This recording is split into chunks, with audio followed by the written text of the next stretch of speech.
de evaluación que le corresponde llevar a cabo este ciclo de entrevistas y que tienen como propósito conocer y darse a conocer ante la opinión pública los que aspiran a ocupar la vacante que se va a producir este año en la Corte Suprema en la Sala de lo Penal. Y para llevar a cabo esa entrevista se le hizo llegar con antelación unos parámetros que han de servirle de referencia para la presentación que tiene que hacer ante esta comisión y que se le va a dar un tiempo de 15 minutos. Pero antes de ello, le pregunto lo siguiente, Javier Antonio, ¿su número de cédula? 8-709-1405. ¿Su edad? 44 años. ¿Es servidor de carrera judicial? No. Por lo tanto, aspira al cargo principal. Correcto. Bueno, dicho esto, comienzan para usted los 15 minutos. ¿Me puedo quitar? Sí, claro que sí. Tiene la opción de quitarse la mascarilla. Gracias. Muy buenas tardes. Como indiqué, pues mi nombre es Javier Antonio Rodríguez Ortega.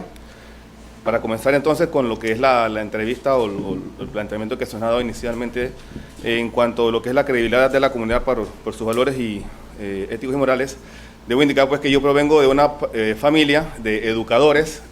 Mi madre es maestra de preescolar, tiene 69 años, y mi padre pues es profesor de inglés con 71 años.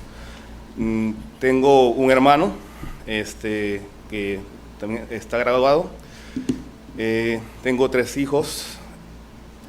Yo inicié pues, o estudié inicialmente mi primaria en la escuela Los Pastorcitos de Fátima de La Chorrera. Yo soy de La Chorrera. Mi secundaria, el primer ciclo me gradué de la Moisés Castillo Caña, hasta tercer año, y soy bachiller en ciencia, egresado de la escuela Pedro Pablo Sánchez.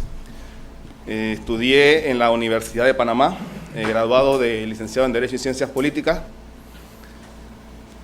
Actualmente pues he estado estudiando diversas maestrías, dentro de las cuales está Derecho Penal, especialización con énfasis en los principios, Derecho Administrativo, una maestría en Educación y Investigación. Y bueno, seguimos en los estudios. Dentro de la pregunta que se nos ha indicado, pues, cuáles son las cualidades que me hacen merecedor del cargo de magistrado. Yo les puedo decir que actualmente yo tengo la vocación de servicio, de la cual he mantenido desde el 2003 que yo ingresé a laborar en el órgano judicial. Siempre he sido proactivo, honesto, también perseverante e independiente. Son una de las cualidades pues, que me permiten pues, de llegar a ocupar el cargo de magistrado, pues ejercerlo con la dignidad del cargo y bueno, con la independencia que todo funcionario judicial debe mantener.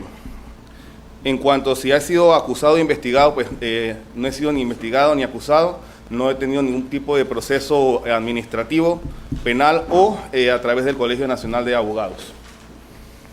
En cuanto a la idoneidad técnica y jurídica, puedo decir pues que yo ingresé producto de la práctica de la universidad, lo que era el consultorio jurídico.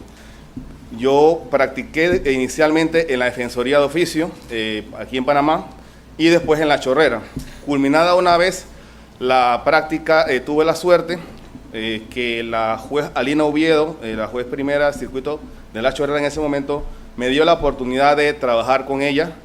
E inicialmente yo ingresé ad honorem, yo ingresé siendo escribiente. Posterior de eso pues se dio la posición de oficial mayor y para el año 2007 el juzgado octavo del circuito penal, en ese momento a cargo de la licenciada Iriana Turner, me dio la oportunidad de ser su asistente. En ese mismo tribunal pues ascendí y ocupé el cargo de secretario judicial.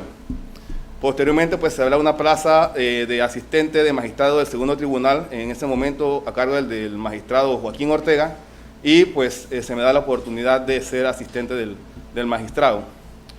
Posterior a ello, en virtud de que se habían iniciado los concursos, yo regreso nuevamente al cargo de secretario judicial porque fue la posición a la cual yo había concursado y se requería pues que estuviera en el cargo.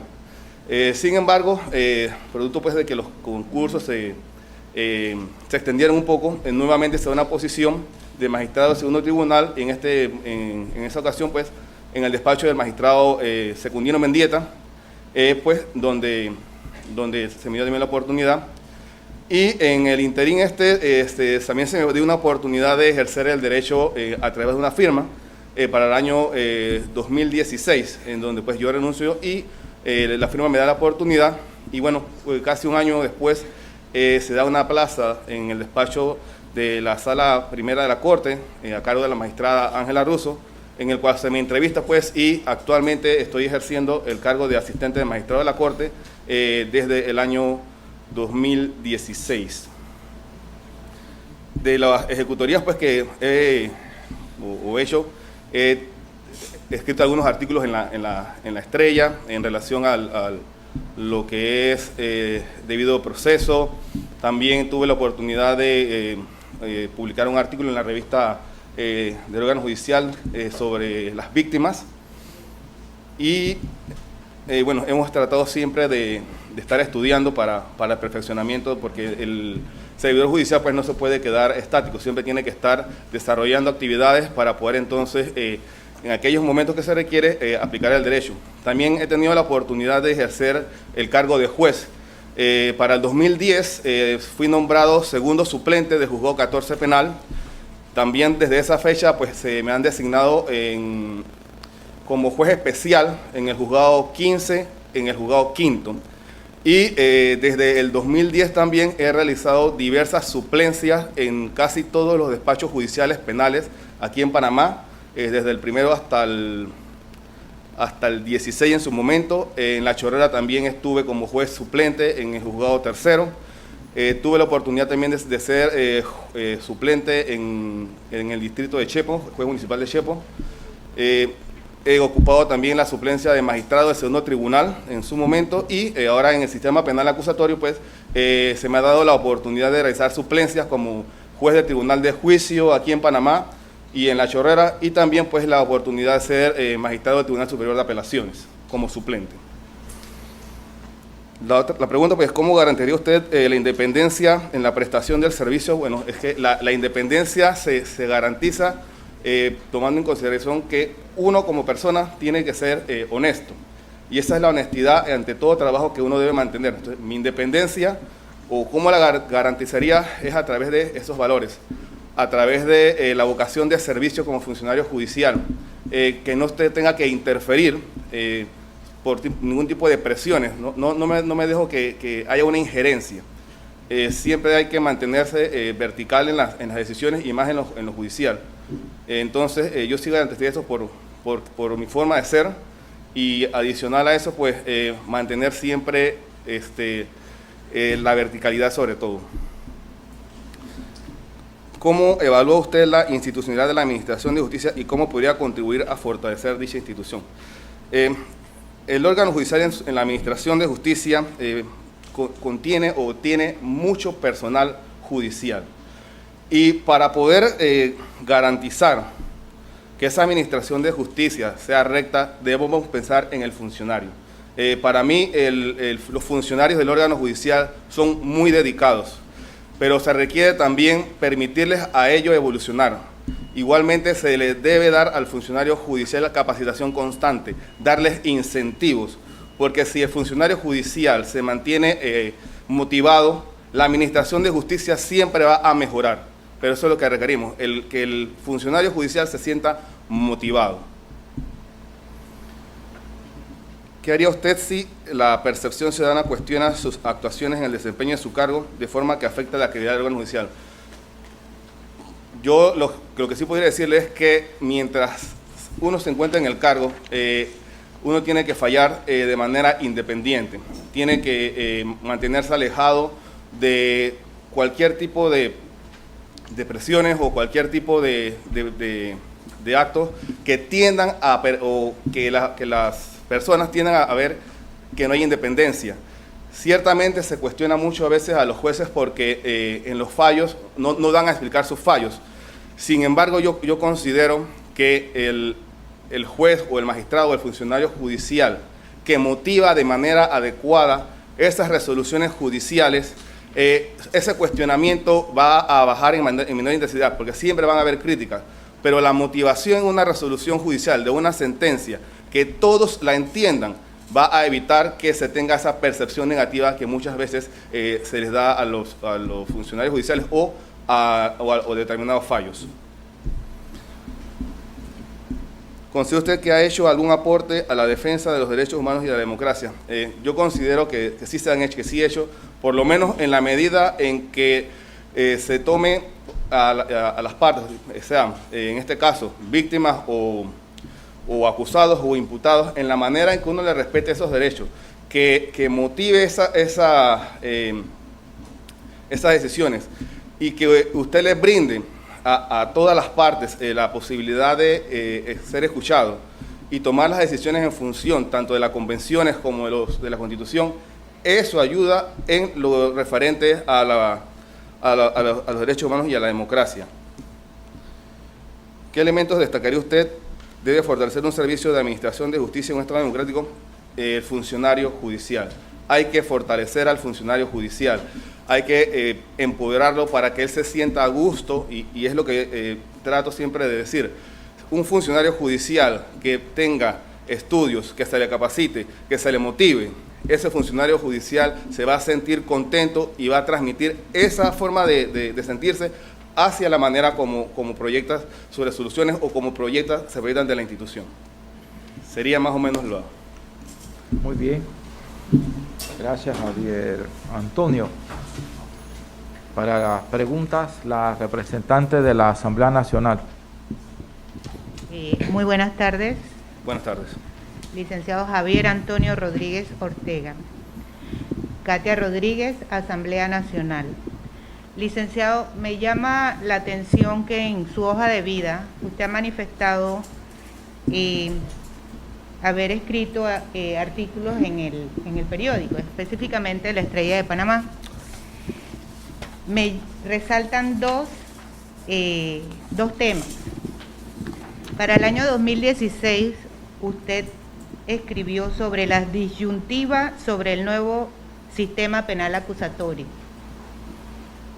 Aunado a ello, también hizo un escrito respecto a la dignidad humana en tiempo de COVID-19.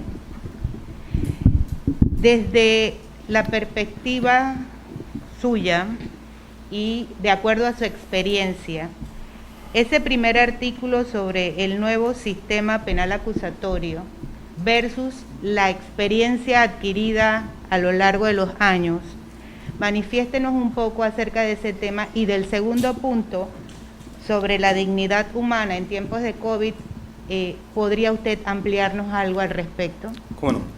Bueno, en atención al primer artículo que nos menciona las disyuntivas sobre el nuevo SPA, yo lo escribí porque estaba iniciando el modelo SPA en Panamá. Y entonces ahí lo interesante era ver la manera como el sistema iba evolucionando. Es decir, de un sistema inquisitivo en donde todo era escrito a una oralidad, y producto de eso yo pude percatarme que en efecto en ese momento, y creo que todavía se está dando, el SPA ha llegado a agilizar muchos procesos y ha permitido la toma de decisiones de manera un poco más expedita. Porque iniciando pues los procesos se fueron ventilando de manera rápida. No obstante, ahora, producto pues de la litigiosidad que se da, existe no un rezago, sino que en función de esa litigiosidad los tribunales no se dan abasto. Hablamos del tribunal de juicio, por ejemplo, en donde las fechas para que se celebren han ido aumentando. Y eso pues es lo que en su momento me motivó a ver la manera como se estaba desenvolviendo en ese entonces el SPA. Y en cuanto al respeto y a la dignidad humana en tiempos de COVID, yo lo escribí porque me llamó la atención ciertas resoluciones que en ese momento se estaban dando, en donde se les pedía o se les requería información de carácter personal, a mi consideración en ese momento, a personas que ya habían adquirido la enfermedad, la enfermedad. Entonces, para mí, requerir ese tipo de información privada y brindársela a un determinado ente que posiblemente, no digo que es así, no le hubiera dado esa protección de sus datos o esa información, a mí sí me llamaba la atención por el respeto a la dignidad que tiene toda persona que tenga algún tipo de enfermedad o que haya padecido. Entonces, por eso más o menos pues yo me motivé en escribir esa. ¿Tiene recomendaciones sobre el sistema penal acusatorio?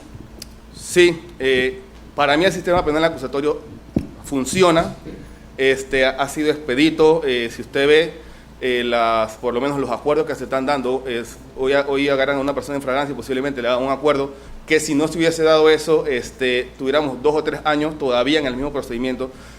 Pero dentro de las recomendaciones que yo podría dar o que se pudieran tomar en consideración, es que hay que aumentar el número de jueces por lo menos en el tribunal de juicio y los jueces de cumplimiento, en donde el volumen o la carga es elevada. Y aun cuando se trate de hacer todas las audiencias, si ustedes ven, se hacen audiencias hasta sábados y domingos. Ahora mismo creo que se está dando un plan de descongestión en los tribunales de juicio para llevar la mayor cantidad de audiencias. Entonces, creo que una de las primeras recomendaciones sería tratar de ampliar el número de jueces para poder evacuar entonces esas audiencias. Gracias. El representante del órgano ejecutivo. Muy buenas tardes. Buenas tardes. Licenciado, me ha llamado la atención la cantidad de rotación y roles que usted ha ocupado en el órgano judicial. ¿Puede explicarme un poquito si esos roles que usted ha ocupado han sido por concurso o esos roles fueron porque se le designó y estamos hablando de que usted estuvo en diferentes lugares? Bien, como inicié, indicando, yo inicié en el órgano judicial en el 2003. En ese momento no habían dado concursos. Yo en casi los 18 años que tengo, yo no he sido nunca de carrera. La vez que participé y que sí estuve en un concurso, yo concursé para secretario del despacho al cual yo elaboraba y también concursé para el puesto de juez en Darién, juez de circuito de Darién. En ambos quedé elegible y en el de secretario quedé elegible, pero lamentablemente pues la diferencia salarial entre un secretario judicial y un asistente de magistrado del segundo tribunal pues es bastante. Entonces yo me quedé como asistente del magistrado Joaquín Ortega en ese momento. La diferencia de roles, he tenido la oportunidad que me dieron mis jefes y me siguen dando mis jefes para poder ejercer suplencia. Porque como no hay muchos suplentes, por lo general los funcionarios judiciales nos llaman para que le hagamos la suplencia. Y se me faltó indicar que también he ejercido como defensor de oficio suplente, tanto circuital como distrital, en estos años de servicio. Así que sí, ha sido bueno por la oportunidad que me han dado, pero no he ejercido el cargo en propiedad. Que me llama la atención porque usted habla en su propuesta de fortalecer y empoderar, pero ese punto en específico, ¿cómo se lleva y sería viable con el tema de lo que usted nos ha expuesto, de la cantidad de roles que ha ejercido en el órgano judicial? Actualmente, si nos vamos a la ley establece, tal vez, no lo haría como una crítica, pero para ustedes poder ser suplentes en propiedad como establece la ley, ella señala que se debe ir a concursos igual que si fuera por un titular. Entonces, si ahora mismo se están dando esos concursos para los titulares, habría que ver la manera de agilizar que también los suplentes pudiesen, se abriera un concurso de suplentes. Y lo otro también es que para poder ser suplente, suplente titular, de acuerdo a la ley actual, usted tiene que ser de carrera. Ya si no hay de carrera, entonces la norma le va estableciendo pues que cualquier funcionario que que cumpla los mismos requisitos que el titular. Pero bueno, la dinámica habría que verla en función de recursos para poder entonces iniciar los concursos para suplentes. Una última pregunta solamente. También me llamó la atención el tema de creación de más tribunales de juicio oral. Eso sería, creo que me amplía esa respuesta porque la veo eso comparado con el tema de la finalidad de la justicia, que es la búsqueda de solución. Claro. La justicia penal actualmente nos llama a no llegar al conflicto. O sea, es más, cuando uno está antes del juicio, uno siempre les pregunta a las partes si han explorado algún tipo de mecanismo de resolución de conflicto. Entonces, al no haber eso, al no llegar a esa solución, entonces el sistema penal va a comenzar a tener ciertas fallas en cuanto a las audiencias. Entonces, si tenemos no recuerdo muy bien la cantidad de tribunales de juicio que tenemos ahora mismo, pero ampliar el número de jueces, digamos, tendríamos que hacer el análisis de viabilidad y factibilidad, pero 5 tribunales de juicio adicional, digamos, a los que tenemos ahora. Eso va a permitir que las causas que estuvieran en rezago se pudiesen ir introduciendo para que el sistema se descongestione. Yo entiendo que no se quiere llegar a juicio porque lo que se quiere es que se agoten todas las medidas alternativas de resolución del conflicto para poder entonces, como última ratio, llegar al juicio. Pero mientras tanto no se pueda, tenemos que buscar por lo menos ese paliativo, pues hasta que, digo yo, tendremos que también ir orientando a las partes y a nosotros mismos para poder no llegar siempre al conflicto, porque nosotros siempre estamos en conflicto. Pero es tratar de evitar llegar hasta el juicio. ¿Alguien más? ¿Algún comentario? ¿Pregunta? Yo. El presidente del Colegio Nacional de Abogados. Gracias. Buenas tardes. En relación al punto que usted comenta sobre que el funcionario judicial debe mantenerse incentivado, motivado y que el sistema procure ayudarlo a evolucionar, le preguntaría si usted cree que la ley de carrera judicial actual cumple esa tarea y, de no cumplirla, ¿qué modificaciones usted propondría a la ley de carrera judicial que fortalezca ese punto específico? Gracias. Yo hablo de la motivación porque la ley de carrera sí tiene incentivos, sí los tiene. De acuerdo a la ley, se le puede dar al funcionario permisos, se le puede dar una remuneración extra, o que es por el exceso en el trabajo, o pagar, creo que hasta por se me fue la palabra, o sea, permite a través de previa evaluación un aumento en el salario, dependiendo pues de lo que se programa. O sea, permite pues eso. Lo único que actualmente, si usted me pregunta a mí, esos incentivos como tales no se están dando. Están ¿no? en la ley. Baja de la ley. Por eso se quedaron ahí. Exacto. Entonces, si usted ve, los administradores de justicia tienen por Constitución la prohibición de ejercer el comercio. Esa es una limitante que se le pone al funcionario de una vez. Si la ley permite que, si, por ejemplo, los suplentes, para dar un ejemplo, cuando van a hacer las vacaciones de los jueces y magistrados, ese es un incentivo para ese funcionario, que en muchas ocasiones se hace las vacaciones, pero no recibe ese pago inmediatamente. O también se tiene la lucha en muchos casos, y lo voy a decir por experiencia propia, que nos pagan solamente, sería el salario más no los gastos. Entonces, la ley sí tiene eso. La ley te dice, se le van a pagar salario y gastos. Entonces, yo lo que diría es ejecutar la ley como tal. Los incentivos que tiene la ley de carrera judicial son buenos. Simplemente necesitamos que se ejecuten para que el funcionario se sienta que su esfuerzo está siendo valorado. Y en base a eso, entonces la persona pueda seguir haciendo. Muchas veces no se quieren hacer suplencia, porque ejercer la suplencia de un juez ya tiene un problemita. Es la responsabilidad que usted le está dando a ese suplente. Pero esa responsabilidad se queda ahí y no viene acompañada con algún otro tipo de incentivo. Entonces es tratar de enmarcar lo que dice la ley y aplicársela al funcionario. Gracias. Muy bien. ¿Alguna otra pregunta, comentario? Me ha gustado eso de esos incentivos ahí en la ley. Deben estar bien bonitos, bien decorados.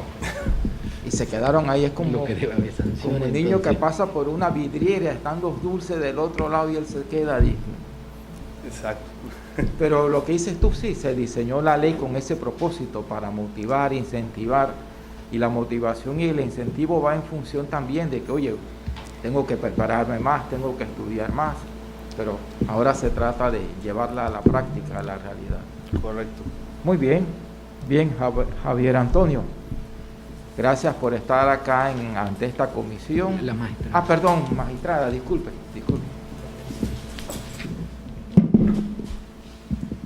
Buenas tardes, Aidelena Pereira. ¿Cómo sería ese tránsito entre ser asistente de magistrado y sentarse entonces en la silla de magistrado a la par de quien 5 minutos antes era su jefa? Excelente. Bueno,